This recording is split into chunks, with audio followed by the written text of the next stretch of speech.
இப்படி இருந்த ஒரு வாட்ஸ் கம்ப்ளைண்ட்டை இப்படி ஃபுல்லாக கம்ப்ளீட்டாக ரெக்கவரி பண்ணியிருக்கோம். நோ லேசர்ஸ், நோ நைட்ரோஜெனியன்ஸ், இது மாதிரி பெயின்ஃபுல் ட்ரீட்மெண்ட் எதுவுமே இல்லாமல் வித் ப்ராப்பர் இன்டர்னல் மெடிசன்ஸ். இது எப்படி அப்படிங்கிறத பற்றி தான் இந்த வீடியோவில் கம்ப்ளீட் டிஸ்கிரிப்ஷன் கொடுக்க போகிறேன். I am doctor Balaji Muthu from Radha Homeo Clinic. So warts அப்படிங்கிறது ஒரு purely virus infection. Human papilloma virus அப்படிங்கிற வைரஸ் தான் இதுக்கு முழுக்க காரணம். ஸோ இப்படி இருக்கக்கூடிய ஒரு வைரஸ் இன்ஃபெக்ஷனை நீங்கள் வெளியிலேருந்து எந்த விதமான மெத்தட் ஆஃப் ட்ரீட்மெண்ட் வச்சும் சரி பண்ணுறீங்க அப்படின்னா அது முழுமையாக சரியாகாது, திரும்பி ரீஅக்கரன்ஸ் ஆகும்.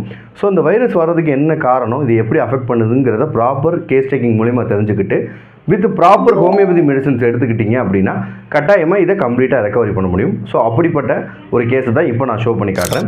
இதுக்கு முன்னாடி நிறைய கேசஸ் வாட்ஸ் கம்ப்ளைண்டாக இருக்கட்டும், ஸ்கின் டேக்காக இருக்கட்டும், நிறைய கேஸஸுக்கு நம்ம சரி பண்ணியிருக்கோம். அது நம்மளோட யூடியூப் சேனலையும் சரி, இன்ஸ்டாகிராம் பேஜ்லையும் இருக்குது. வாட்ஸ்அப் பார்த்தீங்கன்னா கம்ப்ளீட் டிஸ்கிரிப்ஷன் வீடியோ ஆல்ரெடி நம்ம போஸ்ட் பண்ணியிருக்கிறதுனால அதையும் டைட்டில் பக்கத்தில் லிங்க் கொடுத்துருக்கேன். கிளிக் பண்ணி பார்த்து